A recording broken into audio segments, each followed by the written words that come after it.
Okay, so is place attachment something that you consciously think about while designing projects?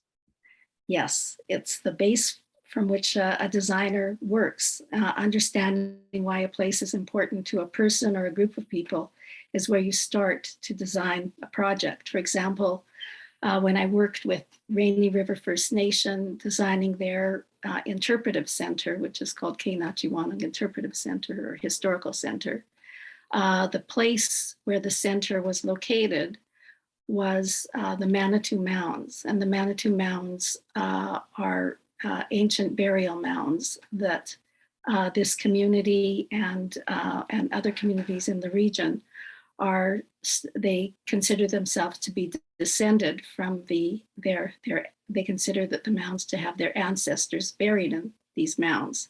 They date back 5,000 years, but the mounds are very important to the people.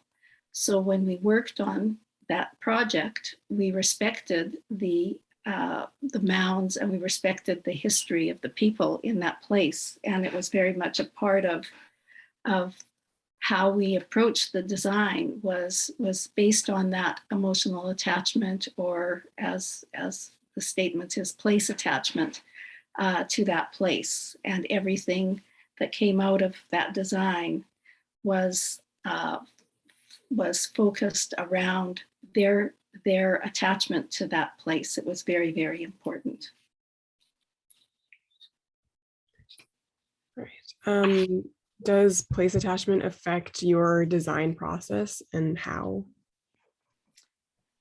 Yeah, the design process has to respect and honor the connection between, say, a family and their house, or if it's an outdoor space, to the place where they live. An example is working on the Heritage Conservation District projects that we have done.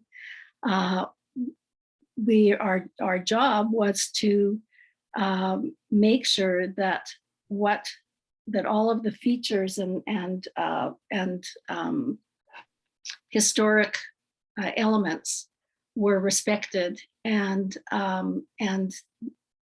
dealt with in a very honoring them. And so the connection is important between the families that live in that community and their houses, but not just their houses, the whole community. So it has to do with the urban forest and, what sort of a tree canopy they have, or the street and whether how the streets are designed, whether they have a connection to the river. So it's all of those features that were important, and we have to make sure that those features can be maintained and conserved and taken care of, but still allowing for a certain amount of change to happen, and that change can only happen if it's keeping and preserving and respecting the historic features of that community. An example of where it's not honored. I'm not sure if I think that's your next question is impeding. Yeah. Can a place attachment impede a design project, whether it's your own attachment or the community's attachment? It can, and I've got a great example. There's a community that lives around Peanut Park, and they're called the Crescentwood community, and they are in the process of developing a Heritage Conservation District plan for their community.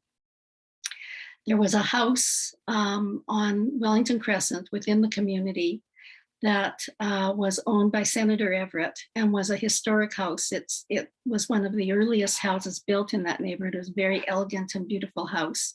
And when Senator Everett was going to sell it, because he was too old to maintain it and his children were not interested, he made sure to find a family that would move into the house and live in it as a family house. And the person that bought it guaranteed that that's what he would do, but he was lying. And his only goal was to tear down the house and put up a development. And he was thinking of, I don't know if it was high rise, but multi unit development. And the community gathered, and the community worked hard and picketed, and went to the city, and but the developer got his way, unfortunately. And so a very historic, important Winnipeg house that has not just architectural value, but also historic value was destroyed. And that's something that has been very hard on that community, but it's also a loss for the whole city of Winnipeg. That's sad. Yeah. And then, having worked with historical locations and redesigned locations, do you think that there's a pre-existing attachment to the location? I do. I think there is very much a pre-existing attachment. Assiniboine Park is a good example. We worked on developing what we called a framework or a redesign of Assiniboine Park.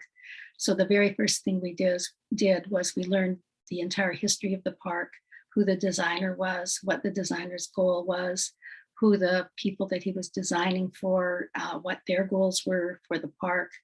And we looked at all the features in the park, the duck pond and the zoo and everything that is our, features, the conservatory, and determined what was valuable and had to be saved, and what could be changed, but always respecting the layout of the park and all of the important features. And so the framework plan took all of that into consideration, and that involved meeting with community. So at one point we had we set up at the conservatory, the old conservatory, and we invited people to come and bring their memories of the park from when they were children. And people came with photographs and stories, and we recorded everything, and we scanned all the photographs. And that became part of the redevelopment of the park, because from all of those people, we learned what they considered to be very important and what was precious and should be saved. Oh, that's really cool. Yeah. And then, yeah, does that affect the design process as well as the attachment to the location after completion of the project? I think so. I think it's something that enables, if you respect the attachment that people have to a place, when it's redesigned, it will still contain the essence of that attachment, and it will, so it won't make them feel that they've lost the essence of this wonderful place that they've lived, or they've lost the value of a place like Assiniboine Park, that it's just not the same anymore. It should feel the same in some way, and yet better. Okay. Those were my main questions. Okay. Have any others? Yeah. Here, let me just bring them up. So, was place attachment part of your training in university? Oh God, it's a long time since I was in university. And to be honest, I can't really remember, but I don't know that in those days, it was considered as important as it is now. Because in those days, it was, everything had to be modern, and that was in the days of the 60s or the late 50s, early 60s, and the modernist movement. And so the emphasis was always on modernism and making everything modern. Mhm. And so I would say that probably not a lot of attention was paid to place attachment. I think the thought was that if people lived in these beautiful modernist homes or went to modernist schools, that they would develop place attachment to those new places. Mhm. Um, I think that that understanding and learning came years later. mhm. But a Um, good designer would always keep those things in mind, whether they were taught them in school or not. mhm. Yeah, so it was something that you thought about even though it wasn't a specific thing that Yes. you Yeah. wanted to learn Yeah. about. Um, so what does place attachment mean to you?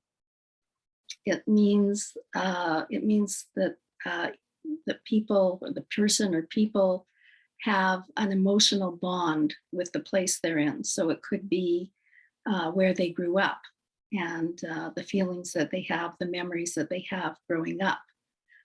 Or it could be a place that they visited, as I talked about Assiniboine Park, that they came, every Saturday, or that they went with their parents, and it was a special event, and so they have a real bond with the place, and they feel that something of that place sits inside of their soul and in their heart. Mm. Um, do you think that different elements can affect like attachment to a project? So different materials that you use can be significant to a community? Absolutely, yeah, yeah. Um, and that's an interesting thing. If you drive down Wellington Crescent, there used to be many stately homes on Wellington Crescent, and they were, primarily brick, or they were all quite elegant from the time, when they were built, which was in the very, very early 1900s. And